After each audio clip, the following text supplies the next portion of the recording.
Al-Quran yang kalian menjadikan sebagai kegiatan rutinitas setiap hari, maka alhamdulillah sampai sekarang kalian masih berada di dalam ranah riayah dan inayah Allah Subhanahu wa taala.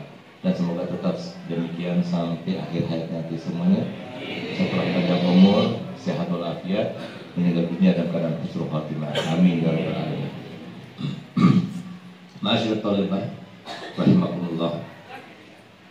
Untuk mendapatkan ilmu yang bermanfaat, hafalan Quran yang dengannya kita mendapatkan kemuliaan menjadi khawasullah wa khasatuh, sebagaimana ditanyakan oleh Imam Abi Hanifah di dalam mimpinya, siapakah orang-orang khususmu? Maka kemudian Allah menjawabnya adalah orang-orang yang menghafalkan kalamku, yang mengerti maupun yang tidak mengerti, yang mengerti maupun yang tidak mengerti. Untuk menjadi hamba Allah yang demikian itu tidaklah mudah. Karena jikalau kalian sudah mampu untuk menggapai sebuah anugerah menghafalkan Quran, berarti kalian telah memberikan dua mahkota kepada kedua orang tua kalian. Berarti kalian nanti dimanapun hidup, maka 40 deret rumah yang sejajar dan berjejer dengan rumah kalian itu akan diampuni dosa-dosanya. Yang berarti dengan kalian nanti setelah mendapatkan anugerah, maka kalian akan menapaki derajat-derajat yang tinggi di dalam surga, bukan dengan ketentuan amal, tapi dengan ketentuan bacaan Al-Quran yang paling sering dan yang paling akhir ketika kalian sebelum meninggal nanti. Anugerah yang sangat besar. Anugerah yang akan menjadikan kalian nanti setelah dikubur, maka jasad kalian tidak akan dimakan oleh cacing tanah dalam keadaan utuh. Tapi bukan semuanya yang hafal Quran seperti itu. Karena orang kafir pun juga ada yang hafal Quran, orang fasik pun juga ada yang hafal Quran. Tapi orang yang hafal Quran tapi dikehendaki Allah Ta'ala sebagai penghafal Quran, yang berarti penjaga Al-Quran, yang berarti pengamal Al-Quran, yang berarti dia itu telah menekuni dan menyatu dengan ruhnya Al-Quran. Hanya yang semacam itu yang akan mendapatkannya. Dan semoga yang ada di sini semuanya termasuk yang mendapatkannya, dan semua yang belajar di tempat ini semua mendapatkannya. Amin ya rabbal alamin. Akan tetapi untuk menuju kepada keinginan kita untuk meraih anugerah tersebut, selalu ada caranya, ada teorinya. Caranya adalah harus melalui 3 tahapan atau 3 cara yang harus kalian tempuh. Yang pertama adalah makanan yang halal. Makanan yang halal itu adalah unsuriyah yang paling utama untuk mendapatkan hafalan Quran yang berguna, untuk mendapatkan ruh Quran yang begitu bermanfaat, untuk mendapatkan ilmu yang bermanfaat dan menjadikan orang yang mempunyai ilmu tersebut sebagai orang alim yang amil, yang disebutkan dalam Al-Quran, yarfa'illahu alladhina amanu minkum walladhina utul ilma darajat. Unsuriyah yang pertama itu adalah makanan yang halal. Kita lihat bagaimana Imam Ibn Hajar rahimahullah radhiyallahu anhu wa anna wa anjamil muslimin, di mana beliau ketika belajar kepada gurunya Syekh Zakaria selama di Mesir, itu 4 tahun namanya yang dia makan itu adalah makanan bekas yang dibuang oleh orang di tempat sampah, dan juga bekas cucian daripada beras atau gandum yang dibuang oleh orang di Mesir ketika beliau belajar di sana, itu yang dimakan. Sampai-sampai tempat makanan besarnya dalam perutnya itu mengecil, sehingga tidak bisa lagi dan tidak mampu lagi beliau seumur hidupnya untuk makan melebihi daripada kadar yang cukup, yaitu yang sangat sedikit itu.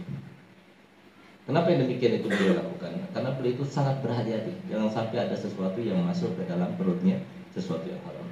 Kenapa? Karena Nabi kita Muhammad SAW telah bersabda, man akalal halalah atau al-jawarihu sya'at am abad alimat aw lam ta'lam. Wa man akalal haramah asad jawarihu sya'at am abad alimat aw lam ta'lam. Barang siapa yang makanannya halal, mau tidak mau anggota badannya seluruhnya akan digunakan untuk melaksanakan taat kepada Allah. Tapi sebaliknya, kalau sudah makanannya haram, mau tidak mau, sengaja atau tidak sengaja, maka pasti dia akan menggunakan anggota badannya itu untuk bermaksiat kepada Allah. Oleh karenanya unsur yang paling utama daripada seorang pencari ilmu itu adalah makanan yang halal. Dan coba kita lihat, salah satu daripada tuntutan anak-anak kepada orang tuanya adalah bagaimana mereka itu memberikan asupan-asupan yang haram sementara mereka tidak tahu kalau itu adalah asupan yang haram. Padahal kita paham, kalau kita makan diasupi suatu makanan yang kita tidak tahu kalau itu haram, hukumnya apa? Boleh apa tidak? Dosa apa tidak? Tidak dosa kalau kita tidak tahu. Ada orang bawa makanan, kita makan, tapi itu makanan haram. Dosa apa tidak? Nggak dosa, hanya syubhat saja. Tapi bekasnya, imbasnya, pengaruhnya itu tetap masih ada. Seperti contohnya, kalau ada seperti al-fakir nggak pernah minum khamar dan semoga tetap dijaga sampai akhir umur. Tiba-tiba datang satu orang membawa minuman, kelihatannya kopi, tapi ternyata kopi itu sudah campur dengan khamar. Saya minum, dosa apa tidak? Dia dosa karena saya tidak tahu. Tapi karena saya tidak biasa minum, saya minum satu tenggak, kira-kira mabuk apa tidak? Mabuk, pengaruhnya itu pasti ada. Nah, oleh karena itu subhanallah, lihat bagaimana tuntutan anak-anak ketika nanti dituntut, mereka itu menuntut orang tuanya dengan isi tuntutan seperti ini sebutannya. Ya Rabbana, khudh haqqana minhu, fa innahu la yu'allimuna ma najhalu wa kana yu'allimuna al-haram wa nahnu la na'lam. Ya Allah, aku minta keadilanmu kepada orang ini. Aku berada di dalam neraka ini gara-gara orang ini. Dulu waktu di dunia tidak pernah aku diberikan sebuah pengetahuan yang harus aku ketahui. Yang kedua, dulu aku waktu di dunia diberikan asupan-asupan yang haram sementara kami tidak tahu kalau itu adalah asupan-asupan yang haram. Itu yang pertama. Jaga, lebih baik enggak makan, lebih baik makan apa adanya. Seperti lihat bagaimana Imam Syafi'i yang disebutkan di antara manaqibnya, yang sampai beliau itu hanya melihat sekali saja membaca, melihat itu langsung hafal. Dari saking kuatnya hafalnya sampai beliau itu ketika membaca itu satu sisi atau lembar yang lainnya itu ditutupi dengan tangannya supaya tidak ikut terbaca dan tidak ikut dihafalkannya. Dari saking kuatnya hafalannya. Itu beliau sampai dunia tidak pernah kenyang kecuali 2 kali. Yang pertama ketika beliau itu makan bersama Imam Ahmad bin Hanbal. Yang kedua, ketika beliau dipaksa oleh ibunya untuk makan yang banyak, lebih daripada kadar seperti biasanya. Hanya 2 kali beliau itu makan sampai kenyang. Selebihnya tidak. Kenapa? Karena kalau beliau itu makan sampai kenyang, suatu waktu nanti akan terjerumus ke dalam makanan yang syubhat ataupun haram. Tapi kita nggak sadar dapat. Nggak usah kita mujahadah seperti mujahadahnya Imam Syafi'i. Makan yang banyak nggak apa-apa, yang penting halal. Tapi kalau dalam keadaan syubhat jangan. Apalagi teman kita dapat paket, hati-hati. Dapat berkat, hati-hati. Harus kita makannya itu dengan ikhlasnya dan juga ridhonya orang yang memiliki barang itu. Itu yang pertama. Yang kedua, untuk mendapatkan ilmu yang bermanfaat dan hafalan yang bermanfaat untuk kita, hafalannya Al-Qur'annya adalah kita harus mempunyai hati yang bersih. Karena tempatnya ilmu itu bukan di sini. Bukan juga di dalam tangan kita, pena kita, tidak. Tapi tempatnya ilmu itu adalah al-ilmu fis sudur, la fis sudur. Ilmu itu bukan berada dalam tulisan itu. Ilmu yang dalam kitab itu bukan ilmu itu. Itu hikayah anil ilmi. Tapi ilmu yang dimaksudkan, yang kemudian orang yang punya ilmu itu setinggi langit kemuliaannya di sisi Allah, itu adalah ilmu yang didapatkan olehnya dan diletakkan dalam hatinya. Nah, dan tempatnya ilmu itu adalah di hati. Kalau hati itu tempat kotor, maka ilmu itu tidak akan menetap. Harus tempatnya itu bersih, baru ilmu itu akan menetap. Oleh karenanya Al-Habib Ahmad bin Sa'ad dalam kitab Tazkirun Nas beliau katakan, laisa li talabatil ilmi wadhifatun illa fi tasfiyati qulubihim. Seorang talibul ilmi itu harusnya enggak punya tugas kecuali satu, bagaimana caranya sudah bersih hati. Kenapa? Kalau sudah bersih hatinya, fa inna lillahi awliya jawasis yatajassasuna lil qulubis safiyah fa iza wajaduha wada'u fiha syai'. Karena Allah Ta'ala mempunyai wali-wali yang dia terus memata-matai, pindah dari satu pesantren ke pesantren yang lainnya hanya mencari tahu gimana di antara mereka yang hatinya bersih. Kalau sudah dapatkan yang berhati bersih itu, maka baru kemudian dia letakkan sesuatu itu adalah ilmu yang bermanfaat itu. Itulah yang disebutkan dengan fatah shogir dan fatah kabir. Yaitulah yang disebutkan dengan ilmu laduni itu. Itu ilmu laduni itu tidak akan diberikan kecuali bagi mereka yang berhati bersih. Sedangkan untuk menuju kepada hati yang bersih itu perlu mujahadah. Harus kita itu tidak merasa lebih baik kepada orang lain. Harus kita tidak pernah merasa iri kepada orang lain, merasa dengki kepada orang lain. Nggak boleh kita ada rasa iri dan benci kepada orang lain, sama sekali itu tidak ada. Baru kita akan mendapatkan itu semua. Kemudian yang ketiga, faktor yang ketiga yang menentukan kita mendapatkan ilmu yang bermanfaat adalah ridho daripada guru. Karena apa? Karena kemanfaatan ilmu itu tergantung kepada ridho guru kita kepada kita. Dan itu tidak kita bisa dapatkan kecuali dengan cara kita berbakti kepadanya. Kalau kita bisa berbakti kepada guru, alhamdulillah. Marhaba bikulatilan bisurati marhaban wa'ala. Ketika di Madinah, alhamdulillah, setiap hari Al-Fakir punya hikmah kepada Habib Zain tersendiri. Jadi hikmahnya itu menyapu seluruh rumahnya dan mencuci seluruh kamar mandinya. Al-Fakir masih ingat kalau seumpama pas kamar mandinya itu ada kotor-kotornya, ada kuning-kuningnya, tambah semangat Al-Fakir. Karena di situ ada letak keberkahan.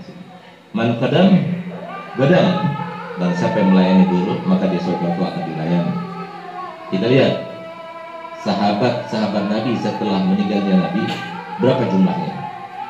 120.000 lebih.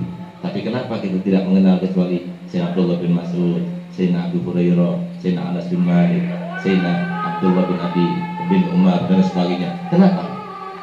Karena mereka lah yang berkhidmat kepada Nabi Muhammad SAW.